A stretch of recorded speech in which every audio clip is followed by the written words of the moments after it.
मराठा आरक्षणासाठी मराठा समाज आक्रमक झालेला आहे। खरं तर जरांगे पाटील यांनी दिलेला 40 दिवसांचा अल्टिमेटम देखील आज संपतोय आणि त्याच्यानंतरच पिंपरी चिंचवड शहरातील जे मराठा बांधव आहेत ते देखील आक्रमक झाल्याचं दिसत आहे। आपल्यासोबत मराठा बांधव आहेत, जरांगे पाटलांना साखळी उपोषणाद्वारे पाठिंबा देत आहेत। जोपर्यंत जरांगे पाटील यांचा लढा यशस्वी होत नाही तोपर्यंत हा लढा सुरू असणार आहे।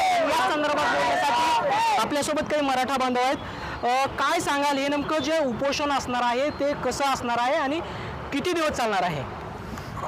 आंतरवारी सराटी या ठिकाणी मनोज जरांगे पाटलांनी आमरण उपोषण सुरू केलं। 17 दिवसाच्या उपोषणानंतर 30 दिवसाची मुदत सरकारने मागितली होती, मात्र जरांगे पाटलांनी यांनी 10 दिवस वाढून 41 दिवसाची मुदत दिली।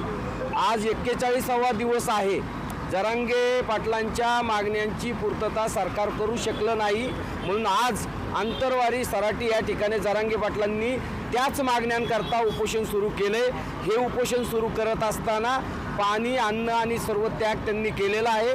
त्याला पाठिंबा म्हणून पिंपरी चिंचवड शहरातील सकल मराठा समाजाच्या वतीने जरांगे पाटलांचं जितक्या दिवस उपोषण चालेल तितक्या दिवस या ठिकाणी साखळी उपोषण सकाळी 11 ते सायंकाळी 7 वाजेपर्यंत हे उपोषण होणार आहे। यामध्ये पिंपरी चिंचवड शहरातील सकल मराठा समाजाबरोबर इतर समाज घटकातले देखील सगळे समाज बांधव या ठिकाणी येऊन पाठिंबा व्यक्त करत आहेत।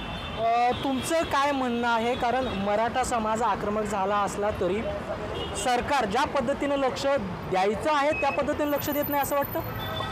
सरकार मुळातच या सगळ्या गोष्टीमध्ये गंभीर आहे असं दिसत नाही।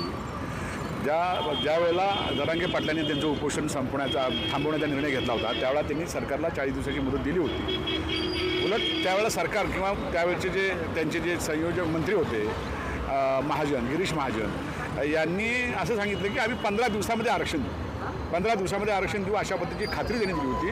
15 दिवसाच्या ऐवजी आता 40 दिवस होऊन गेले तरीसुद्धा या आरक्षणाच्या संदर्भामध्ये कुठलाही निर्णय हे सरकार घेऊ शकत नाही। उलट या सगळ्या मराठा आरक्षणाच्या संदर्भामध्ये चौकशीसाठी किंवा अभ्यास करण्यासाठी जी समिती नेमली न्यायमूर्ती संदीप शिंदे यांच्या नेतृत्वाखाली तिनं उलटं सरकारकडे 2 महिन्याची मुदत वाढवून मागितलेली आहे। याचा अर्थ असा होतो की सरकार ज्यावेळेला आश्वासन देतं जरांगे पाटलांच्या आंदोलनाला की आम्ही 15 दिवसामध्ये तुम्हाला कायमस्वरूपी टिकणारं आरक्षण देऊ, ते देत असताना कुठल्याही प्रकारे पूर्वतयारी न करता केवळ राजकीय हेतू साध्य करण्यासाठी किंवा केवळ समजूत काढण्यासाठी म्हणून त्यांनी अशा पद्धतीनं मराठा समाजाची फसवणूक केली आहे।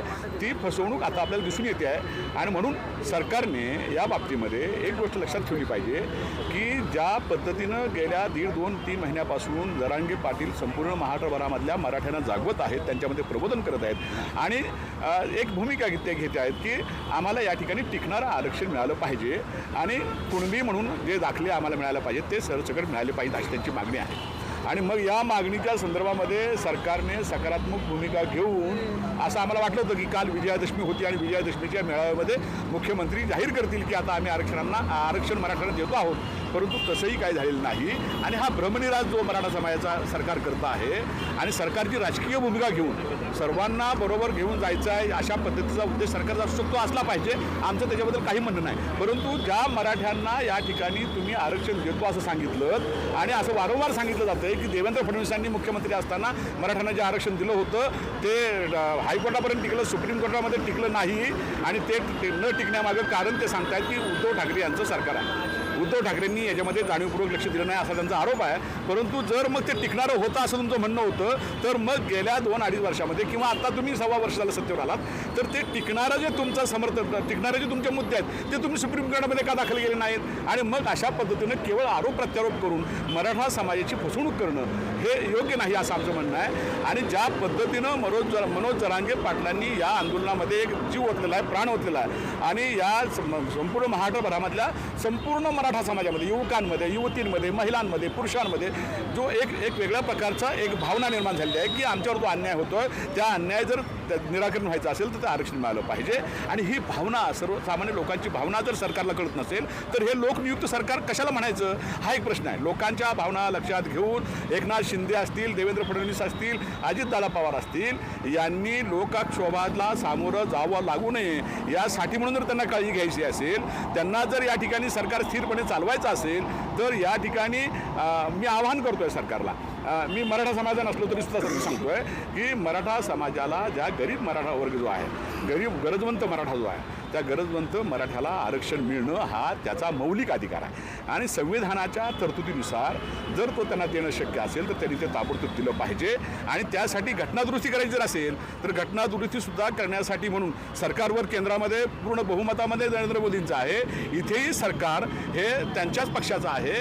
आणि मग असं असताना इथल्या सरकारने मोदींना गळ घातली पाहिजे किंवा मोदींना त्या ठिकाणी मजबूर केलं पाहिजे की संसदेमध्ये अशा पद्धतीची घटनादुरुस्ती आणून त्या ठिकाणी कुठलाही राजकीय पक्ष, या देशातला कुठलाच राजकीय पक्ष मराठ्यांच्या आरक्षणाच्या विरोधामध्ये नाही असं जर असेल तर मग त्या ठिकाणी घटनादुरुस्तीचे जे बिल असेल ते बिल त्या ठिकाणी बहुमताने नव्हे तर एकमताने मंजूर होईल आणि हा सगळा कायदेशीर अडचणीचा भागच सुटून जाईल. आणि म्हणून या ठिकाणी आम्हाला खात्री आहे की जर या ठिकाणी सरकारने सकारात्मक भूमिका घेतली, त्यांची राजकीय इच्छाशक्ती जागृत झाली आणि त्यांना जर मराठा समाजाला न्याय द्यावा असं वाटत असेल तर या ठिकाणी आरक्षण मिळू शकतं. कायदेशीर तरतूद त्याच्यामध्ये अडचण ठरू शकत नाहीत, प्रशासकीय कुठल्या अडचणी त्याच्यामध्ये येऊ शकत नाहीत, कुठल्याही अभ्यास समितीची अडचणसुद्धा याच्यामध्ये येऊ शकत नाही. सगळे रेकॉर्ड उपलब्ध आहे, सगळ्या प्रकारचे निकष मराठा समाजाने या ठिकाणी पूर्ण केलेले आहेत आणि त्याचा आधार घेऊन त्यांना आरक्षण मिळालं पाहिजे अशी आमची ठाम मागणी आहे.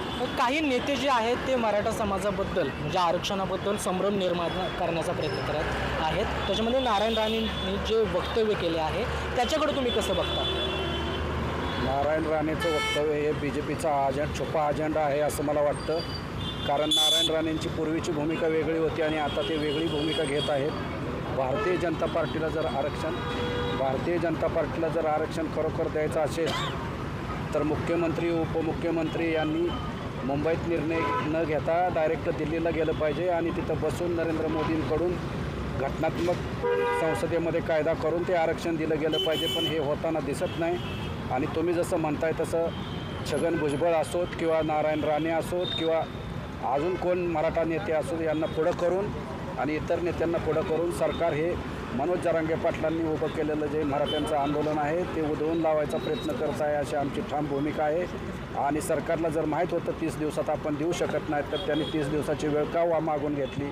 त्यांना 40 दिवसाची वेळ दिलीसुद्धा तरीसुद्धा ते करू शकले नाहीत. आणि त्यांनी जी समिती नेमलेली आहे ती समिती गेली 40 दिवस काय करत आहे ह्याचा आज तागायत कुठल्याही मराठ्याला काही समजत नाही.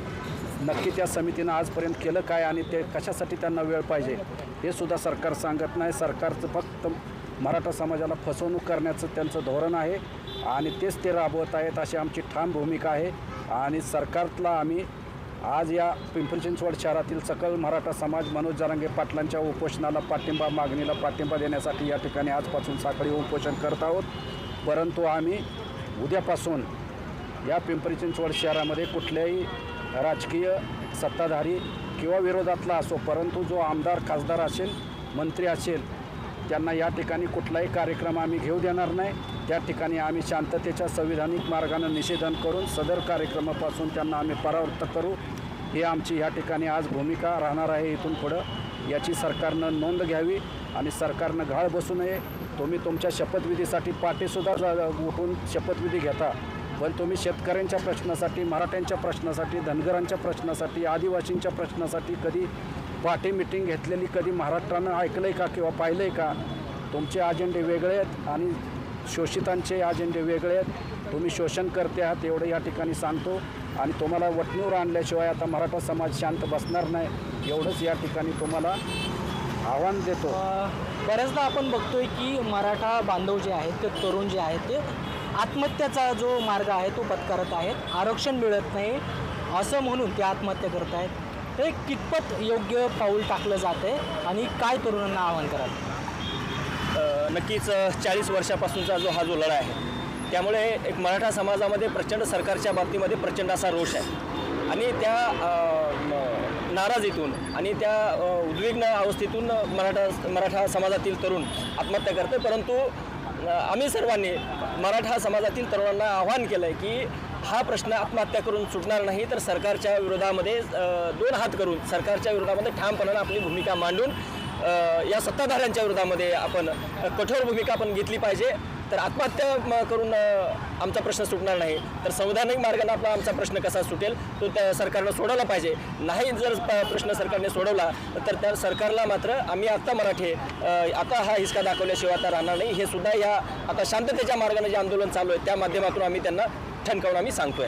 खरं तर अल्टिमेटम संपतोय, काही तास उरलेले आहेत किंवा संपत आलेले आहेत. अशा स्थितीत मराठा बांधवांचं काय पाऊल असणार आहे? जे आता जरांगे पाटील निर्णय घेतील तो निर्णय संपूर्ण राज्यातील मराठे त्याच्याकडे लक्ष ठेवून आहेत. जो निर्णय घेतील त्या निर्णयाशी ठाम उभे राहू आम्ही सगळेजण एकत्र. जो त्यांचा निर्णय असेल तोच अंतिम निर्णय असेल. त्या दृष्टिकोनातूनच आज आम्ही सगळेजण एकत्र या ठिकाणी जमलेलो आहोत. आज साखळी उपोषण आहे. यानंतर जरांगे पाटील जे निर्णय घेतील त्या निर्णयाला आम्ही ठाम राहून पुढे निघू. तर या ठिकाणी बघू शकता की मराठा बांधव जे आहेत ते आक्रमक झालेले आहेत आणि जरांगे साठी ते या ठिकाणी कृष्णा पांचाळ, मुंबई तक.